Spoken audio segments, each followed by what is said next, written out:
Let's talk gizmos. As you can see here, we have a grid of game objects. There's probably been a time in development when you decided it was appropriate to instantiate objects that, form a grid rather than placing them in the hierarchy. It could be because you needed to do this at runtime, or it could be because it was just a tedious task and you wanted to avoid having to do it manually. It's very helpful to know where those objects are going to end up after you instantiate them. Doing it in the awake method means you don't get to see it until you enter play mode.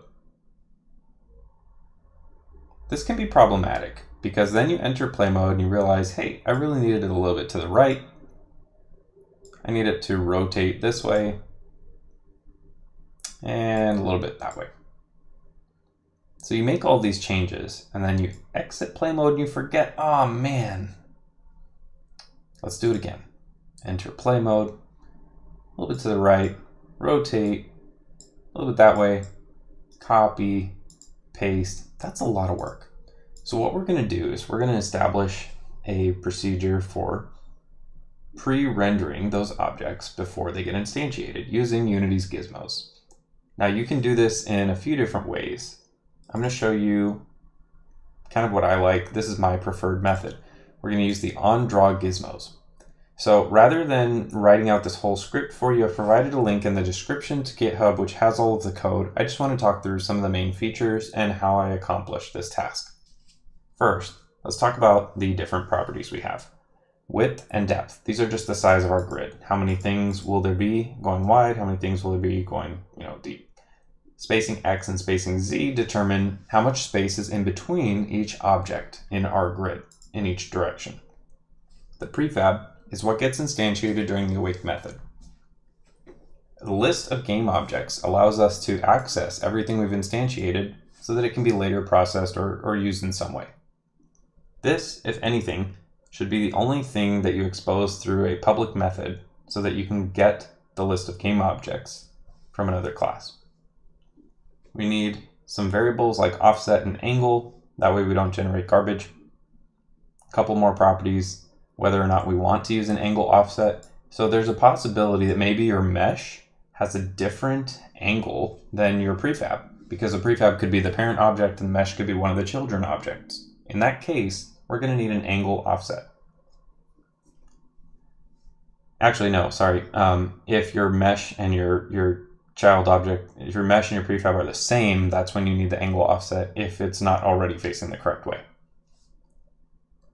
Then we're going to use an Euler angle offset here. That will just turn around our gizmos if we need to turn them in any direction. We need a couple of colors to control our gizmo colors. And then we obviously need our references to mesh renderers. Depending on whether you use a mesh filter or a skinned mesh renderer, you're going to need to instantiate slightly differently, and you'll draw your gizmos, slightly differently depending on where you get the mesh. In the awake method, I like to protect myself against errors, so if I haven't set the prefab, just return early. I calculate an offset and an angle. So the offset is pretty basic. It's just, negative transform.right times the width minus 1, because we don't need an offset if we're just one object. It'll already be centered. And then times the X spacing divided by 2. The offset allows me to have this central transform rather than having like all of my objects instantiated, up and to the right in this rectangle. It's central. We also need an angle. So our angle will allow us to rotate this parent object rather than restricting us to just the X and Z directions. So we'll just use a ternary operator here. That's what the question mark is. The first argument, or the first outcome, I should say, is what happens when you use angle offset. The Boolean is true. We're going to use our rotation times quaternion.Euler times, or pass in our angle offset. If it's not true, then the second outcome happens, transform.rotation. Next, our basic loop, 2 for loops, width and depth, where we instantiate all of our game objects, passing in our prefab, our position, which is our transform position, plus the offset, plus I times spacing x times transform.right plus j times spacing z times transform.forward. Lastly, our angle. And this step is optional, but I just I parent the game object. So everything that we just instantiated, I set its parent to my current game object. So that's our instantiate method. What about our gizmos? Well, when you're drawing gizmos, this happens outside of play mode, and it happens right when you attach the component. So you might need to check if you've already assigned some values. So I check if my skin mesh is null. I check if my mesh filter is null. I check if we're in play mode, because I don't need to draw the gizmos after we're already in play mode. And I also check if there's anything to even render in the first place. We wouldn't need to render if, we don't have any rows or columns. Then we get into the good stuff. So if you've never used Gizmos, then this is the part of the code that is, new and fun. You can set the color that you want your gizmos to be, as well as what kind of space are you working in. So we're working in local space here. And then you tell it what kind of gizmo you want to draw. So if you do gizmos dot, and then you look down this list, we have draw wire cube, draw mesh, draw cube, draw frustum, draw icon, draw line, draw mesh. Like, there's a lot of things. If you choose wire cube, like I did, you have to specify the center, the size, and just the center and the size. It's a cube. And your size is going to be your width times your spacing.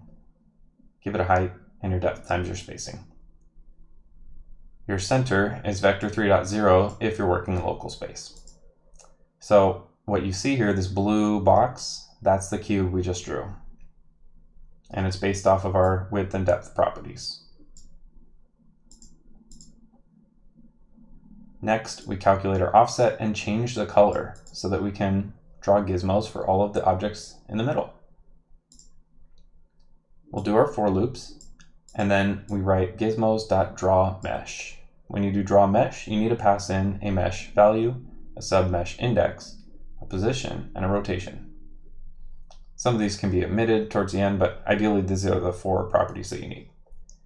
So I use another ternary operator. If we're using our skin mesh, then we're going to use skin mesh.shared mesh. Make sure you make it the shared mesh so you don't get any weird Unity errors or memory leaks or anything like that.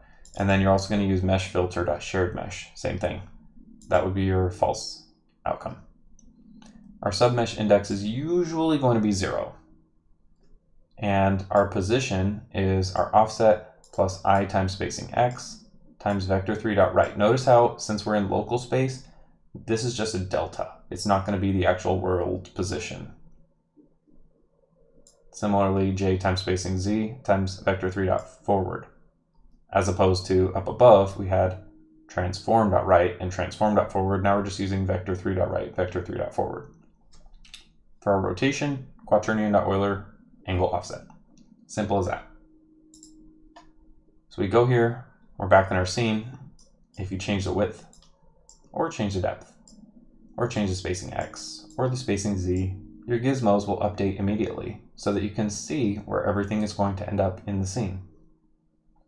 Now keep in mind, none of this is adjusting the scale of the objects because we're assuming that you've already scaled your objects properly. If you wanted to adjust the scale, you could add in that code in both places, in the awake method for instantiating, as well as in the gizmos to see things, as they should be.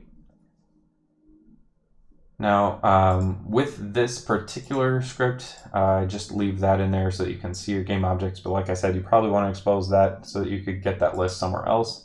And then the use angle offset allows you to instantiate with an angle offset. And use skinned mesh lets you switch between a skin mesh or a mesh filter depending on what kind of model you have. So environmental models tend to be just your standard mesh filter. And then your skinned mesh renderers tend to be more like characters. You can change your colors. Pick something bright so that it stands out and you'll be able to see it very easily. And that's about it. It's really handy if you want to turn off Gizmos, by the way. You've got all of these, where is it? Right here. These things that lets you toggle the visibility of Gizmos. You have even fine controls about what to show and what not to show. And yeah, that's about it for this video. So hopefully you found things a little bit helpful. And if you did, I'd love to hear what you are instantiating in a grid format. Just go ahead and write a comment down below. I'm curious what kind of games people are making right now. If you found this video helpful, feel free to give me a like or a subscribe. Helps me out as I'm trying to grow my channel. And I will catch you in the next video.